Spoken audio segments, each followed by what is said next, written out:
Ketua Panwasli Aceh Tenggara, Kaman Sori, saat ditemui di ruang kerjanya mengatakan, terdapat 17 laporan yang telah masuk ke Panwasli. Laporan yang diterima meliputi pelanggaran kode etik terhadap 2 petugas anggota Panitia Pemungutan Suara atau PPS, keterlibatan ASN dan kepala desa pada saat berkampanye.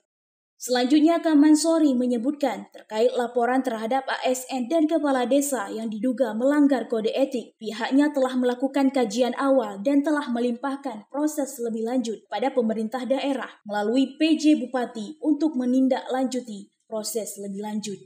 Sementara terkait dengan pelanggaran pemasangan alat peraga kampanye pilkada di Kabupaten Aceh Tenggara, pihak Panwasli akan memberi teguran secara tertulis kepada masing-masing kandidat, serta akan menindak pemasangan umbul-umbul yang di luar ketentuan.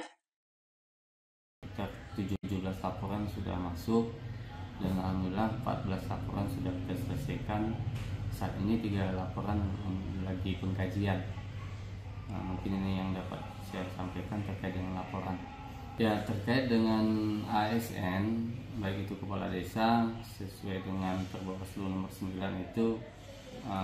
itu tetap kita tampung dalam laporan, kemudian selanjutnya untuk kita rapat pleno dalam kajian awal untuk dilimpahkan kepada yang bersangkutan. Yang bersangkutan kalau ASN itu kan kepada bupatinya, kemudian begitu juga dengan kepala desa untuk bupati mengkaji terkait dengan pelanggaran terhadap ASN tersebut. Saat ini terkait dengan melanggar aturan, saya perhatikan saat ini Panwas Jamu kita saya sudah perintahkan untuk mendata baik itu baliho atau umbul yang ditempatkan yang dilarang sesuai dengan keputusan TIP Kabupaten Tenggara yang lalu. Kemudian setelah itu nanti akan kita surati masing-masing paslon untuk memindahkan dari tempat yang dilarang. Pun ketika tidak dihiraukan atas surat kita nantinya, kemudian akan kita lakukan penertiban nanti kembalinya. Insyaallah dalam waktu dekat ini akan kita surati langsung paslon terkait dengan APK yang ditempatkan yang dilarang.